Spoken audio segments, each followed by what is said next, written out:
Hi friends, it's Natasha from the Cozy Cushion here in my little barn on a very warm day. I do have a fan blowing on me, but I also hope that you can hear me because where I'm in the barn there's also a lot of little baby peeps going on because my baby chickens are in here. So those who don't know me, I'm Natasha, an intuitive empath with psychic ability that likes to drop by this sacred space, the Cozy Cushion, that I've created for myself to stop by each week, usually on a Tuesday. But I've been off the last couple weeks, so this is a late Tuesday message for 2 Tuesdays that I've missed. So to give you a little bit of an update, I've been busy with my baby chicks. I'm just going to see if I can catch us one so I can show you how cute they are.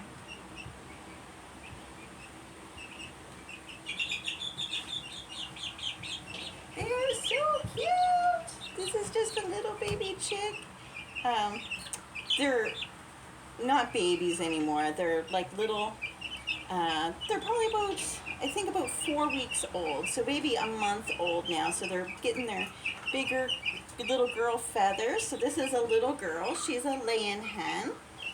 And she's going to be laying eggs here on the little farm here eventually. And so they've been keeping me busy, making sure that they have little ice packs to keep them cool, making sure their fan's running, making sure they have some fresh water each day, as well as maintaining my garden. So along with the extreme heat that we've had here in Nova Scotia, we've also had some very heavy rain. So I live in a marshland, so when it's wet, it gets really, really wet. And it's been hard to maintain the garden and the lawns because I also have 3 acres. So when it's too wet to mow and it's warm, the grass grows really, really quick. So my son, which is a teenager, is also home for summer break. So I've been busy being a taxi. I've been busy in my garden trying to keep weeds at bay. I've been in my little barn trying to keep my chickens cool and collect my eggs. I just collected actually 4 beautiful eggs while I was out here. They are so cute. They are so cute. Just regular, ordinary eggs, but I'm so proud of them. And we'll take those in and give them a little wash and put them in my egg collection for my friends and my family. It's one of my favorite things to do. So today, what I wanted to talk about was the 4th spiritual law and principle, which is the law or principle of self-esteem. Self-esteem, the older I get, the more important self-esteem is. And there's a variety of meanings that it's had for me. When I was younger, self-esteem was kind of how we felt about ourselves and how outside things affected us. So if we were bullied, for instance, oftentimes it would give us bad self-esteem. And today, I want to talk a little bit about that as far as self-esteem. Self-esteem to me is also confidence. Confidence in being who we truly are, what our purpose truly is here on earth, and being able to be happy and whole within our bodies and with ourselves. Self-esteem to me kind of means to be my own best friend and to be self-resilient and to help spiritually strengthen my esteem is to decide oftentimes to put myself in a higher vibration state. So what that means for me is if there's things that are draining my physical energy, I take a look at what that is, because for some of us it can be our friends, our families, or our workplace. And when we have anything that drains us, it really takes away from our sense of self. So for me, self-esteem means standing up for ourselves, standing up for what we believe in, staying true to our own desires, thoughts, and feelings and aspirations in life, or inspirations in life. One thing I wish I would have known when I was younger is a great component of self-esteem is the ability to say no to things, situations that are not comfortable for us. We need to become comfortable with saying no. We need to be comfortable with upsetting people. And so now that I'm older and I'm a grandmother, I want to teach self-esteem in a different way, because I've heard so many stories in my coaching business and in my spiritual practice of people that just didn't know they could say no to their boss. They didn't know they could say no to their mom or dad, or their brother or their sister or their uncle. Whether that be a situation of invitation. Would you like to go boating with me? And you're deathly fear of water. And you're like, no, I'd rather just stay on the beach. And they're like, no, it's going to be so much fun. The whole family's going. Let's go out in a boat. And you're like, oh, okay. And you go along only because you were invited.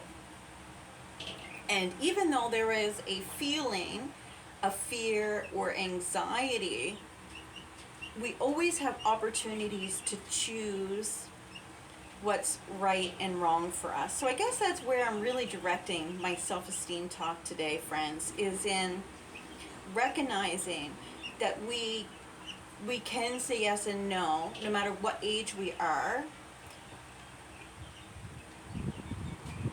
And we need to cultivate a spiritual strength and self-esteem that keeps us safe.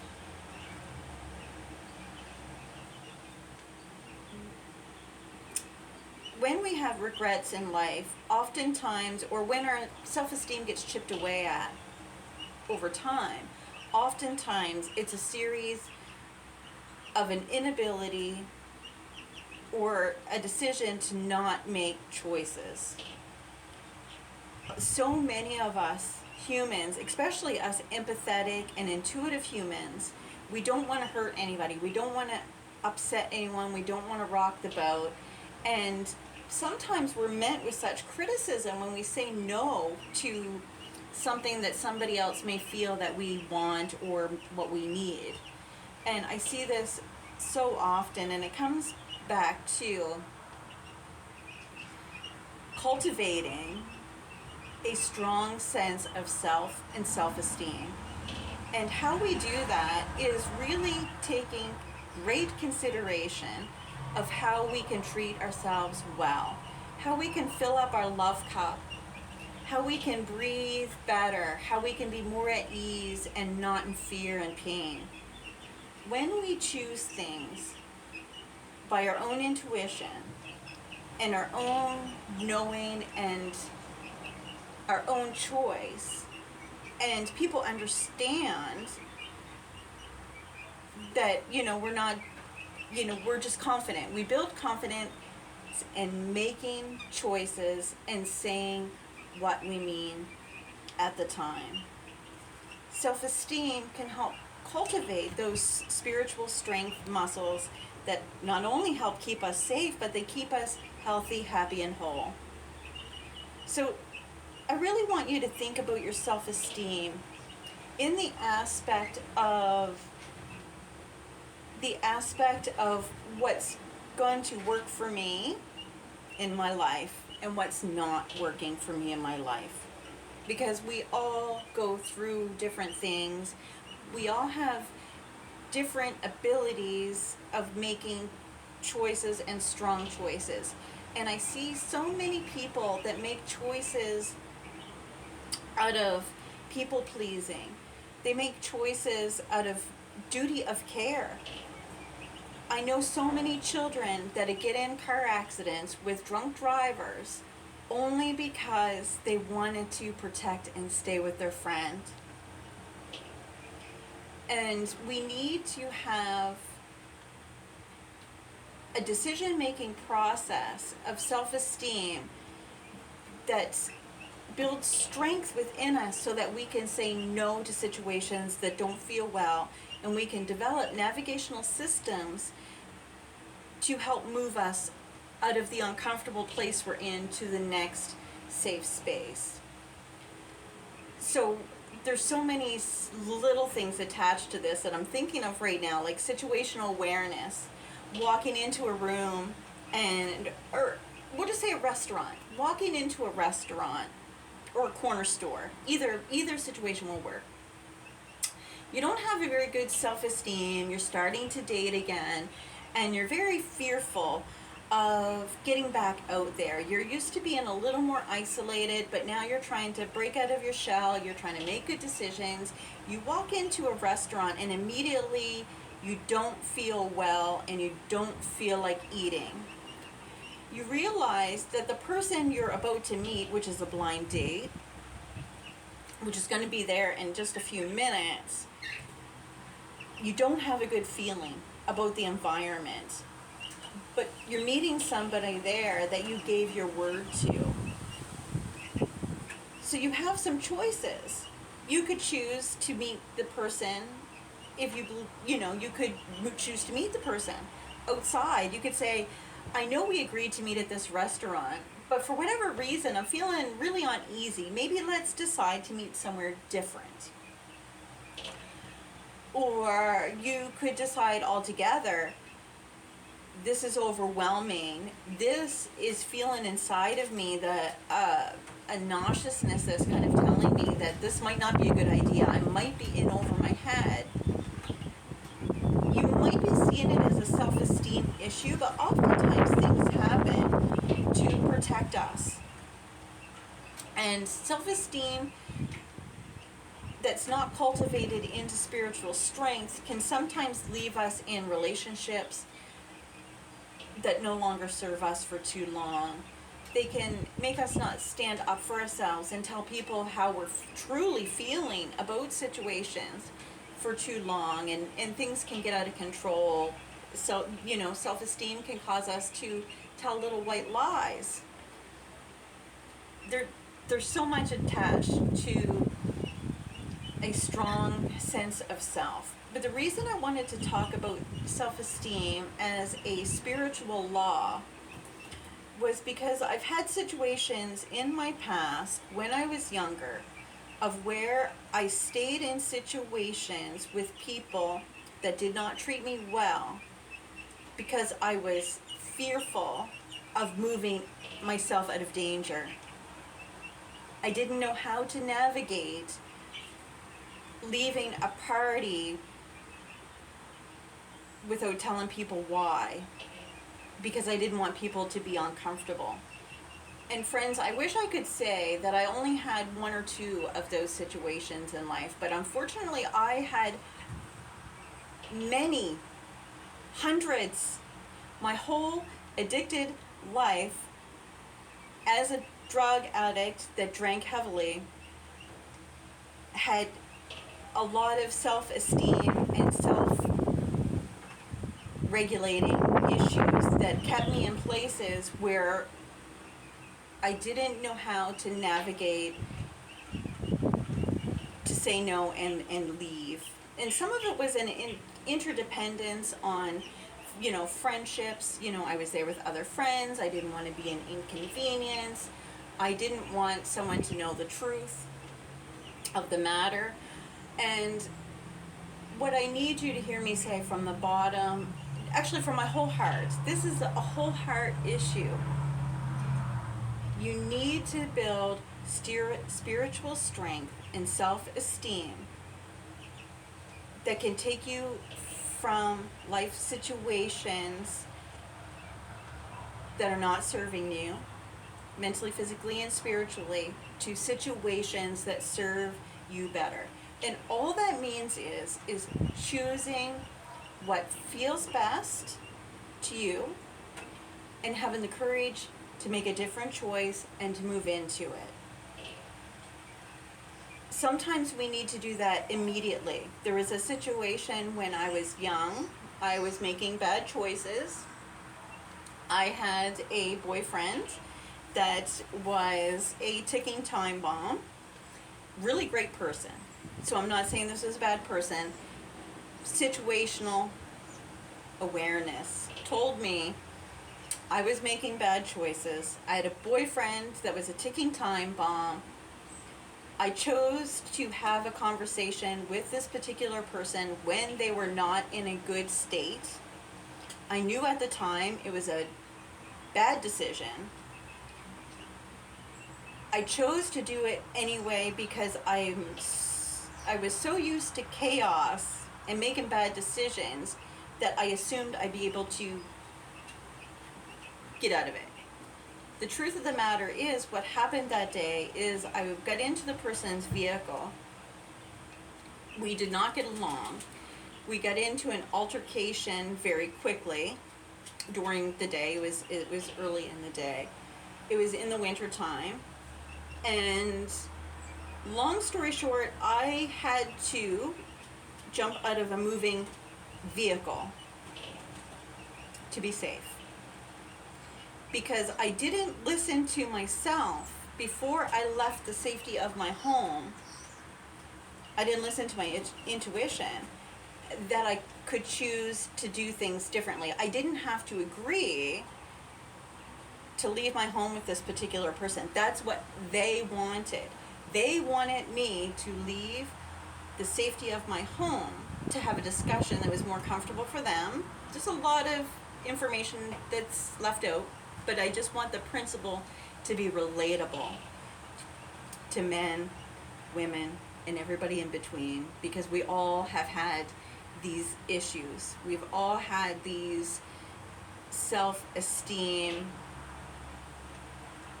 learnings, experiences, education. The moral of the story is if I would have listened and stayed in my home where I was safe, not only would it have probably not escalated the aggressive situation with me and the other person, it put us both in a bad boat. It didn't solve anything. Actually, the situation got far worse. And I was hurt, you know. I fell on my hands. It was icy.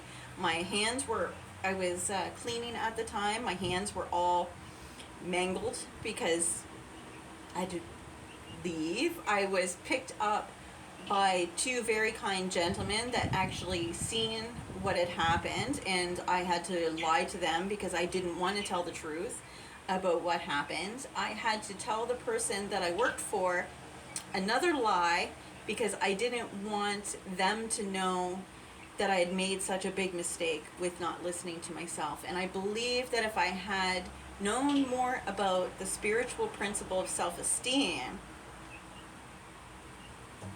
I would have chosen me first.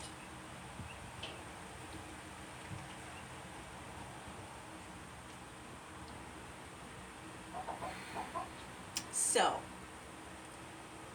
to end this conversation in my little barn, because yeah, thank you so much for staying for my rant on self-esteem, but I do this for real-time conversations with things that are heavy on my heart, to engage with you as a human being, to be a spiritual life coach with you, to dialogue spiritual principles that's going to make us all stronger at the end of the day.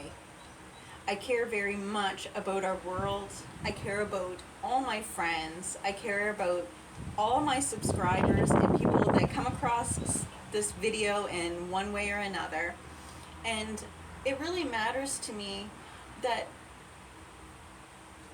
we all feel good while we're here, that we all protect ourselves, and most importantly, I'm doing these videos. Some of them, I age restrict them. This one, I'm not going to age restrict, because sometimes I swear, sometimes I do things that I just prefer younger people not seeing, and you know, I want things to be seen on YouTube, and I want to be accepted within the spiritual community. So I do these videos because I want everyone who watches them, especially this one, to learn from my experience of how lack of self-esteem and self-worth kept me in situations because I didn't want to be rude, I didn't want to be disloyal, I didn't want to interrupt something, you know, I didn't want to be a pain in the behind. And some of these situations that I chose not to move myself out of caused me trauma and harm, and it took me a long time to get over. So what I want to teach, hopefully, is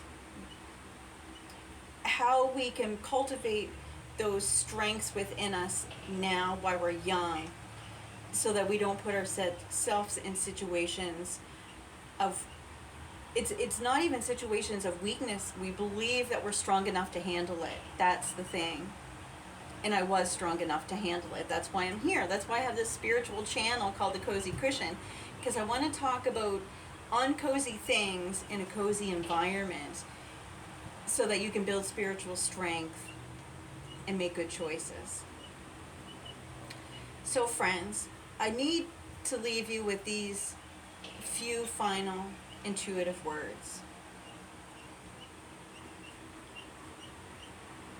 If somebody's making you uncomfortable, if they've given you an invitation that turned into something different than you thought, you have my permission to leave. You need to call someone you trust. You need to go somewhere you feel safe, and you need to reach out, and you don't need to ever give any explanations. If an explanation is asked for, you just needed to be safe. I also need you to know that if you're in a life situation that is taking more than you have to give, you have the right to change your mind and leave that situation as it's safe. There are people waiting to help you, and you do not have to go through this alone. There's organizations that have built their whole organization around helping people that just didn't know how things would go, and they've gotten out of control. So you can always choose different. If you're somebody who is so sad, you don't know what to do next, you don't think you're worth much, I need you to know that you are. I need you to choose differently, and maybe look at yourself differently, like I look at you. That you are loved, that if nobody said that they're sorry, I'm sorry. I forgive you. You need to forgive yourself. And you are loved by me.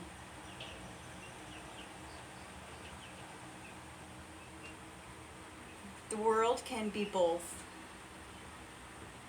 good and bad. That's what spirituality honestly is knowing that there's right and there's wrong, and then there's your choice, which is right for you. You need to believe in yourself, in your choices, and you need to do what's right for you first. So I'm just going to leave you with that message.